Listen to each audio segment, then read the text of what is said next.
E aí, meu amor, tudo bem com você? Bom, estamos considerando esse livro fabuloso, Pare de se Sabotar e Dê a Volta por Cima, do Dr. Flibe Flapping.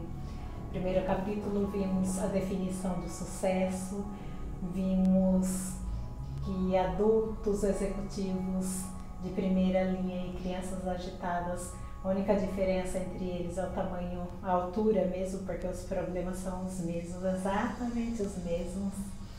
Também ali foi falado, citado dois casos, dois adolescentes que davam muito trabalho, que viviam sendo levados para a diretoria, um sendo até preso, mas aí ele começou a trabalhar com essas crianças, trabalhar a autoconfiança delas. Uma se tornou uma pessoa super bem sucedida, mas o outro debandou mesmo o mundo do crime. Mas por que isso acontece? Por que funciona com um e não funciona com o outro? Então nós vamos ver as respostas a partir desse capítulo maravilhoso. Capítulo 2. Os fundamentos da superação dos limites pessoais. Bora lá? Eu sempre me interessei por aquilo que torna algumas pessoas bem-sucedidas, enquanto outras nunca conseguem chegar ao topo. Por que alguns atletas superam seus próprios recordes e conquistam novos patamares nas modalidades esportivas que praticam? Por que alguns profissionais procuram se aprimorar constantemente, se tornam cada vez mais bem-sucedidos, enquanto outros permanecem estagnados na carreira? Eu estava cheio de perguntas e ocorreu-me que a única forma de obter as respostas seria procurar o maior número possível de pessoas de sucesso, analisá-las e descobrir a diferença existente entre elas e os indivíduos de desempenho inferior. E foi o que eu fiz. Analisamos todas as pessoas a que tivemos acesso, um grupo que realmente era impressionante.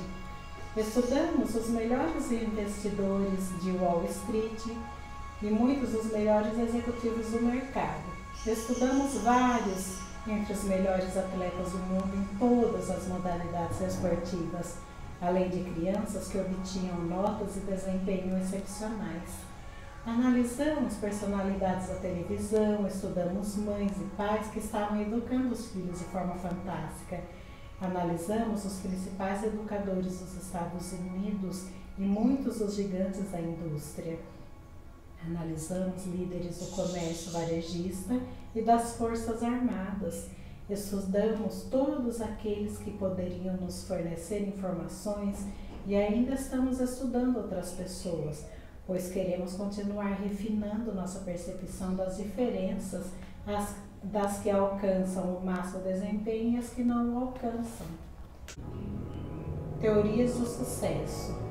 No cerne da superação das limitações pessoais está a noção crucial de que não somente são os pontos fortes que definem nosso sucesso. Não importa quão formidáveis sejam nossos talentos, ficamos restritos por comportamentos que limitam nosso desempenho ou definem os motivos para o nosso fracasso. Em outras palavras, nossas limitações pessoais determinam, em última instância, nosso nível de sucesso. Se você conseguir identificar esses pontos fracos e traçar um plano para superá-los, logo vai experimentar uma explosão de sucesso, produtividade e felicidade em todos os aspectos da vida. Em suma, você conhecerá quem você nasceu para ser. A teoria das limitações pessoais desafia duas abordagens comuns ao autoaperfeiçoamento que muitas vezes não deram certo com meus clientes. A teoria da personalidade e a teoria das forças. A primeira dessas teorias afirma que nossa personalidade é essencialmente fixa e que determina nosso modo de agir. Área vasta que abrange várias visões do eu, às vezes até conflitantes entre si. A teoria da personalidade não é de grande ajuda na identificação de problemas ou estratégias de melhoria. Concordo com a ideia subjacente de que nossas características ou tendências inatas muitas vezes definem quem somos, mas essa teoria não reconhece nossa tremenda capacidade de realizar transformações positivas em nossa vida e, portanto, é limitada ferramenta para o nosso crescimento. Dezenas de perfis podem descrever nossa personalidade. Testes como DISC, Myers-Briggs e Taylor-Johnson são interessantes e ajudam a classificar nossa personalidade, mas não são particularmente úteis para promover mudanças comportamentais ou orientar o crescimento pessoal. Outra linha de pensamento popular, denominada teoria das forças, afirma que se prestarmos atenção às direções em que nos movemos naturalmente, isso revelará nossas forças e nos mostrará onde devemos concentrar as energias. A lógica da teoria das forças é mais ou menos a seguinte: nossa personalidade consolidada é resistente a mudanças. Então, devemos reforçar nossas habilidades naturais em vez de nos concentrar em áreas nas quais não temos um desempenho tão bom. Em outras palavras, citando a expressão que popularizou essa teoria, devemos fazer valer nossas forças. É claro que concordo com o conceito básico da teoria das forças, porque trabalhar em um escritório, quando se é um músico talentoso, ou porque manter um emprego que se detesta só porque o salário é bom? Descubra quais são os seus dons, demonstre-os e aplique-os para o bem maior. A teoria das forças contribui para o sucesso, mas isso não é suficiente. Se você conhecer seus pontos fortes, mas está tentando passar para o próximo nível, investir ainda mais nessas características não levará a um salto significativo no desempenho. A maioria das pessoas com quem trabalho não precisa ouvir de mim que pode ser melhor naquilo em que já se destaca ou que deve gostar de si próprio do jeito que é. Dizer a uma pessoa totalmente criativa, mas sem controle, que apenas celebre e expanda a sua criatividade, por exemplo, é contraproducente. Seus dons nunca poderão ser expressos plenamente sem o foco e disciplina proporcionados pelo autocontrole. Nem a teoria da personalidade, nem a teoria das forças foram muito úteis no meu trabalho.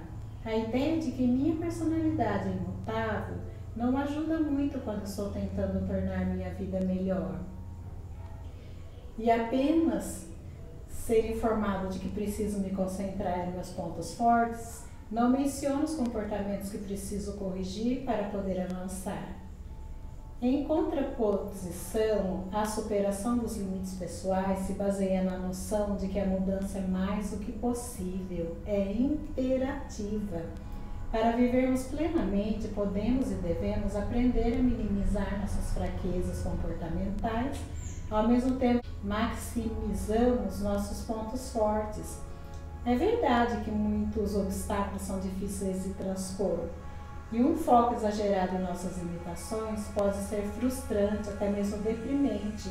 Contudo, ignorá-los é ainda pior. As limitações pessoais delimitam fronteiras. Como as limitações pessoais determinam o sucesso? É simples. Elas delimitam as fronteiras até onde podemos ir, independentemente de quanto sejamos capazes ou talentosos. Suas limitações pessoais, seus comportamentos restritivos, conscientes ou inconscientes, o detêm e, em última análise, determinam seu nível de sucesso. A maioria de nós conhece pelo menos uma pessoa na vida que possui grandes talentos, habilidades, dons ou oportunidades, porém, parece não tê-los aproveitado muito. Talvez você esteja observando a sua vida até aqui se perguntando: eu tenho aproveitado ao máximo o meu potencial? Se você for como a maioria das pessoas, a resposta será: provavelmente não. Mas o que torna algumas pessoas diferentes? O que faz com que algumas alcancem o topo de suas esferas pessoais e profissionais? Comecei a observar pessoas classificadas como as melhores em suas áreas. Perguntei a mim mesmo: o que faz delas as melhores?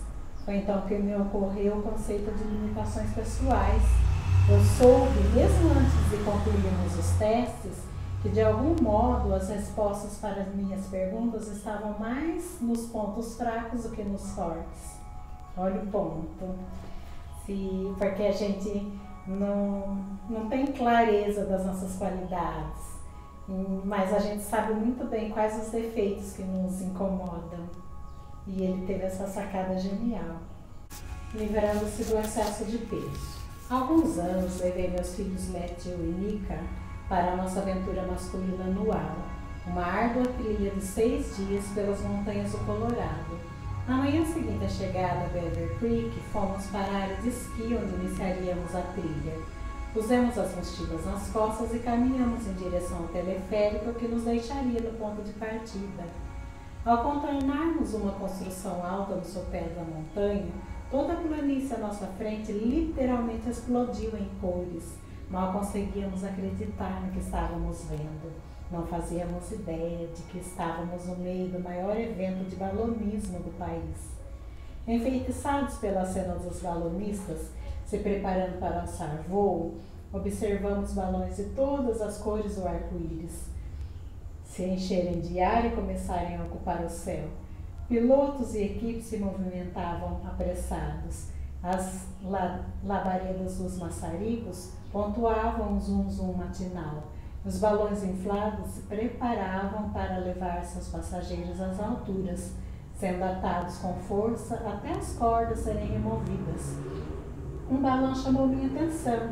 A maioria das pessoas se afastando dele, pois tinha se tornado perigoso o maçarico parara de lançar ar quente no balão antes que ele se inflasse por completo.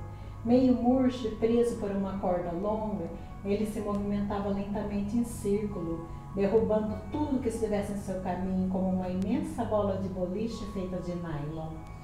Um membro da equipe tentava desesperadamente desamarrar uma corda, enquanto o balão causava um desastre em câmera lenta. Nós observávamos a situação enquanto o balão continuava dando trombadas, sendo puxado e tentando se livrar das amarras. Olhei para Matthew e Nika e disse: "Meninos, eu sei como é sentir isso." "Como assim, pai?" perguntou Matthew. "Eu sei como é querer se soltar do chão, estando amarrada a algo, e tentar desesperadamente se libertar." A seguir, expliquei que eu me lembrava de várias vezes em que cordas invisíveis me mantiveram preso quando eu estava tentando alçar voo. Apesar de meus erros e fracassos, eu sabia que estava destinada a ser mais do que aquilo. "Soltem-me e deixem-me ir, eu quero voar." Mais tarde, enquanto víamos os balões subirem aos céus, a partir do cume que estávamos sentados, eu refleti mais um pouco sobre as incríveis semelhanças que temos com eles.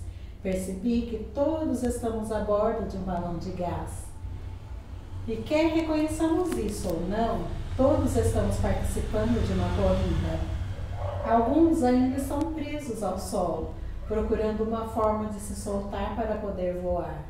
Há ainda aqueles que sobem, mas não conseguem alcançar uma boa altitude porque estão carregando muito peso.